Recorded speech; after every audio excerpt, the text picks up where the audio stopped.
You cannot control logging 100%. It's like poaching.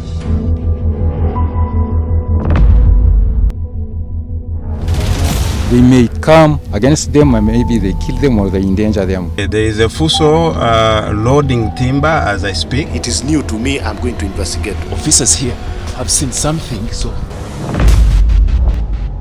We have not seen vigilance. The encroachers are very smart. That is the team. We are reporting to you to do something about it. If you ring a forest supervisor at night, the man has a motorcycle and is alone. On top, it's a pristine wilderness like no other. But inside, it's bleeding, and these are some of the wounds of a huge indigenous tree cut down just a few hours ago in Itwara Central Forest Reserve. This beautiful wilderness has fallen prey to the hands of an environmental catastrophe. Illegal logging has spread out to the central forests of Chenjojo, leading to a timber pillaging frenzy that goes on day and night due to the forest's rare natural tree species that have spent over 100 years. A single tree that falls here provides over 600 pieces of timber, with one piece of timber costing 40,000 shillings, which is about 24 million shillings once sold on the black market. In Chenjojo district, the wave of illegal loggers are earning huge sums of money that is now used to corrupt the community, hence accelerating the destruction of the only remaining green central forest reserves. As the reserves of Itwara, Muhanji and Maturi continues shrinking to the illegal timber loggers and charcoal burners, NBS investigates the cartel of loggers who are suffocating the forest to cause an environmental catastrophe. This is Charusuzi village, located over 30 kilometers in the outskirts of Chenjojo town and only about 10 kilometers away from the Itwara Central Forest Reserve. The village is presumed to be a hub for loggers. Here, we meet Kabelinde Joseph, a professional teacher whose domain is to monitor and protect Itwara forest. During our interface about the state of the forest in the area, he receives a telephone call from his fellow vigilantes on how illegal timber logging was on course. On reaching the forest, we find that the National Forest Authority has intercepted some of the loggers and impounded their timber. The officials of NFA present rejected any form of filming. You can enter in the forest as you want, but for the vehicle we leave, you go and stick it on the station that this is impounded. That is the deal, I think. Not here. Agreed. Because here it will look in a different way. Okay. I decide to film the proceedings secretly since the process of blocking me from filming was suspicious, but we shall later find out why.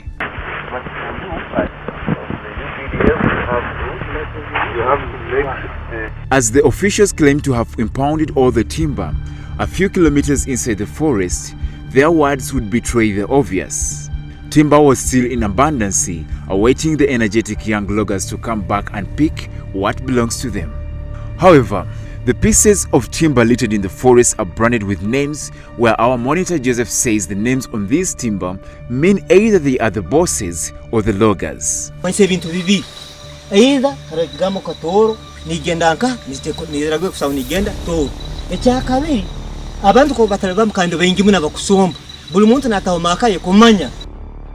how do these loggers come into play? We talk to an anonymous source who dines with the loggers, who we shall call Irene. Irene says the loggers are brought into the village by bosses who normally bribe local council chairpersons with 10,000 shillings to give them residential identification cards. Boss babo bakubaleta mbahereza iraka chairman umuhendo gw'abantu abayaleta hatu bakumahereza umuhendo gw'abantu abayaleta nenjo zakuba abapangisize chairman natwara ubujunanizibwa kujayo kubayijuza mu kitabu eky'elusiwa. With serious accusation on the village chairperson over alleged insurance of residential identification cards to the loggers, I put it to Isaura Sam, the Charusuzi LOC1 chairperson. Abakusalemba amane gabo gahingura yine kandi mbagwa higuru omukwija nkamununa nombetegereza hanyuma ngo sasa bemba first of all mutaso kuja napangisa namara kupangisa na kuleka identity card ne bashema ne kuruga. But in the spirit of trying to end the vice, Isaura says his efforts are also frustrated by police and military who they say sideline with the loggers. Nimbazi kupakonya msa tuku na polisi yonka netina kuzukwata. Huko mkawosio bakuzukwata gomulimo ngumuho tokyo ngamana mengi mun. Hawukwa na bako sporting mbao no sangabano je uniform yamai. Still in Chalsuzi village for the second day, my patience to investigate more about the racket of loggers leads me to John, not real name, who has been doing the job for 18 years now. John accepts to talk to me because he is frustrated by one link that completes the racket of loggers, which he defines in their language as network. That link is the NFA sector manager for Potro, we come to understand as Wilbur Oyebe.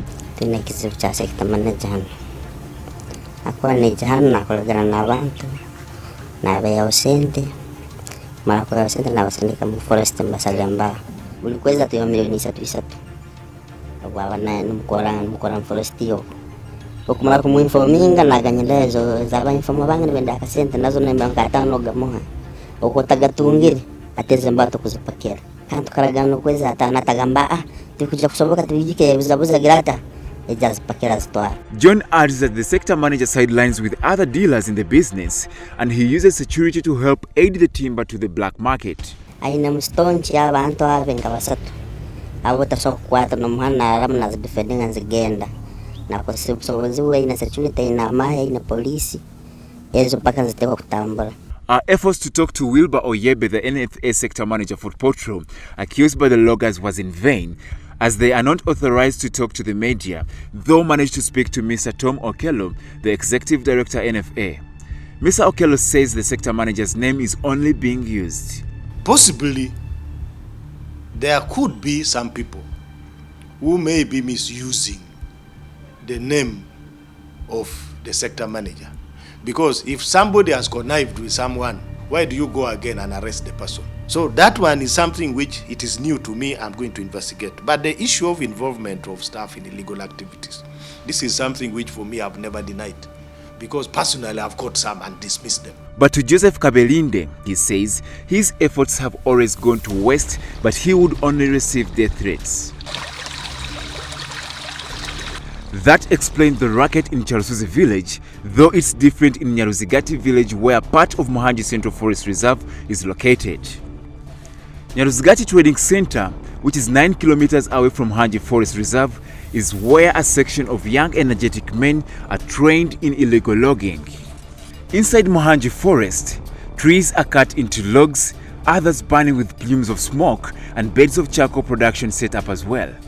The outcome of such practice is worrying, according to Anthony Alinaitwe, who monitors this part of the forest. Kurugabatanga kuchitahira no kuchitema tuchabona ganjura kuno neja nayo kutuma nsebe yo kurya anjura tekuje.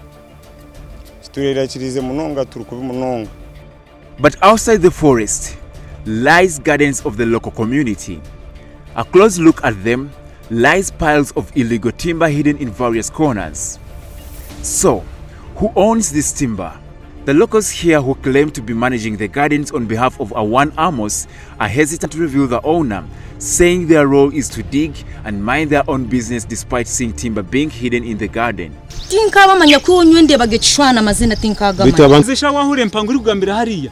Iuri muri mugwawe hano uratefuka ya boss wawe uze kurangura mpango no hari kutera kandi babinkwasira bamukwata ibyo nibyo tibiri byanje.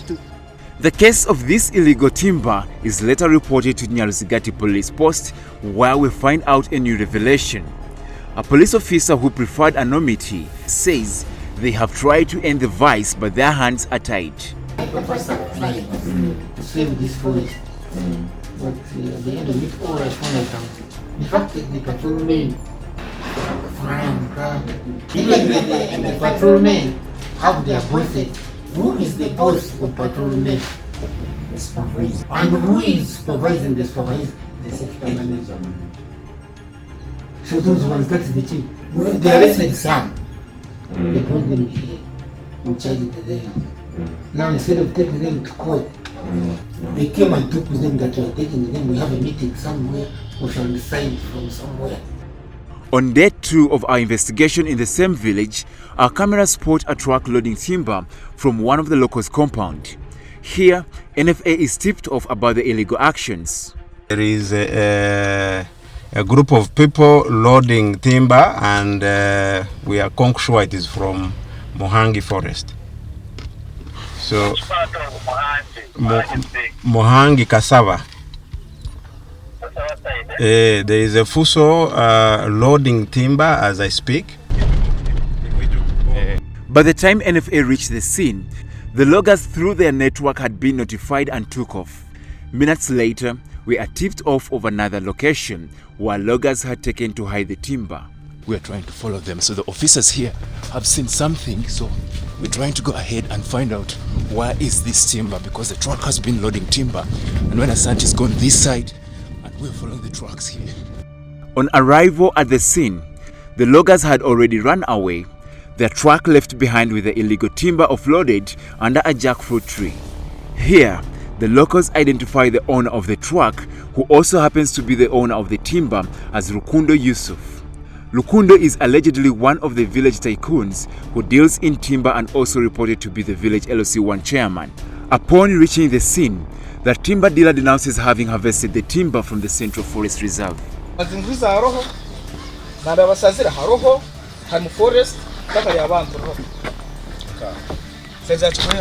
The National Forest Authority officers charged with the responsibility of protecting the resource are faced with transport challenges. Look for means to follow the timber to the station. And who pays? And when the headquarters picks, they will pick and take. So who pays when you pick from here? Nobody pays. It is me to struggle around. Really? Yes. So when you hear that we are also possibly struggling to get out, you know we have challenges. These are things which are emergencies. You don't plan for it. It is like COVID. Now, when timber is there, are you going to first make a requisition to Kampala that I'm requesting for money? I've had people in the forest. You process for me 500,000 for hiring a lorry to pick the timber. No. Or send for me a lorry from Kampala. No. You must first take action and then we reorganize ourselves. Later, we revisited the scene where we had spotted a truck that was loading illegal timber to establish ownership. Here we are told the timber also belongs to Rukundo Yusuf. The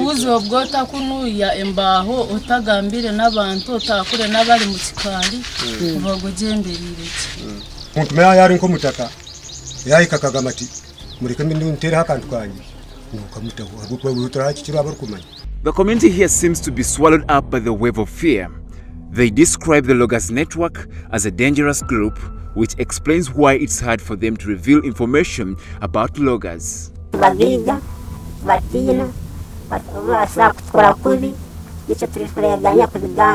They fear in case if they give information, those friends of theirs or their relatives, they may come against them and maybe they kill them or they endanger them. With Mohangi Forest also encroached on by the locals to carry out agriculture, the NFA Executive Director Tom Okello says that the supervisors here are not doing their work and thus risk disciplinary action.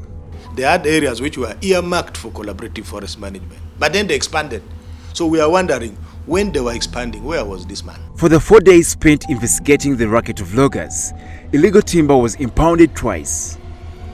But on reaching the NFA offices in Kagora in Chenjojo district, no illegal timber was seen at the premises. So, where does the impounded timber go? So we bring this timber, we lot them, and we do a public auction. And the money goes to the consolidated fund. That goes to the government. The racket of loggers does not end with the Central Forest Reserves of Itwara and Maturi, but also spreads to the already depleted Maturi Forest Reserve.